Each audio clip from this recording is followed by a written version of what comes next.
Summit 2025 आम December 19 और 20 तारिख रे ओडिशा प्रदेश रे करने जाऊँ एवं under the able leadership of आमर भारत वर्षर यशस्वी प्रधानमंत्री नरेंद्र मोदी जी नेतृत्व रे एवं ओडिशा प्रदेश माननीय मुख्यमंत्री मोहन चरण माझी नेतृत्व रे ओडिशा रे गोटे एआई हब हो यहाँ आमर समस्त लक्ष्य। आपण माने जानिछंती जे ओडिशा होची प्रथम राज्य जे कि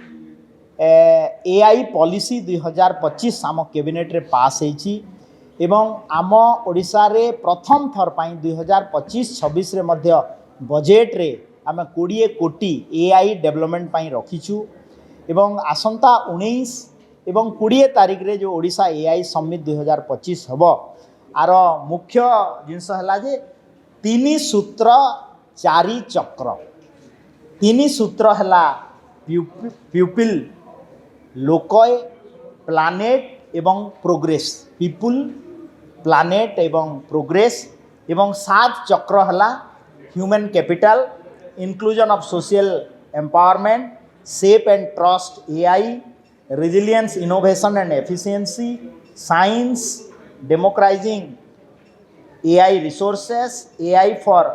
economic development and social good यही सूत्र रे होची एवं आपण मानकु कहि रखें जे सारा भारत वर्ष रे India impact AI summit mid February 2026 रे हबो ता पई 7टा रीजनल एआई इम्पैक्ट समिट होची से राज्य गुडी को हला ओडिशा मध्य प्रदेश गुजरात राजस्थान यूपी मेघालय तेलंगाना और केरला एवं ये रीजनल इम्पैक्ट परे परे आमे ताको नेशनल लेवल रे एआई समिट हबो जार द्वारा सबु भारत वर्ष रे विभिन्न विभाग रे जो वेलफेयर स्कीम गुड़ा चली ताकू एआई एनेबल मॉनिटरिंग एआई रो व्यवहार करी आमे केमिति आउ ई गवर्नेंस को पारदर्शिता करि परिबा तार मुख्य उद्देश्य ओडिशा रे विशेष करी 5टा डिपार्टमेंट रे आमे एआई को जोर देबु व्यवहार पाई हेल्थ एजुकेशन अपन disaster management culture language parliamentary affairs एवं आपणकर women and child welfare department जा द्वारा आमे एआई रो व्यवहार को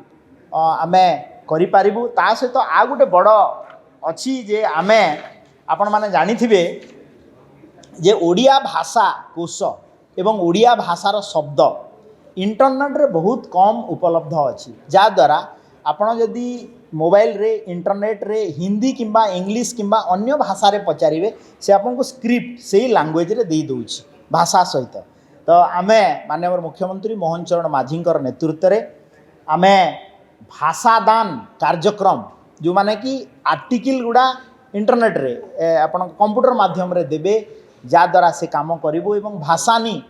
व्यवहार करी आमे एआई एनेबल ओडिया भाषा रे केमिति आमे आउ प्रचार प्रसार करि परिबो ता पई सुव्यवस्था करा हबो। ये जो डिसेम्बर 19 और 20 रो कार्यक्रम रहिछि एथिरे माननीय मुख्यमंत्री ताकू इनागुरेट करिवे माननीय यूनियन मिनिस्टर धर्मेंद्र प्रधान जी आमर guest of honour special guest हिसाब से आसुचंती एवं ये 2 दिन धरी भारत बाहरु एवं भारत बाहरु मध्य विभिन्न राज्यर सेक्रेटरी विभिन्न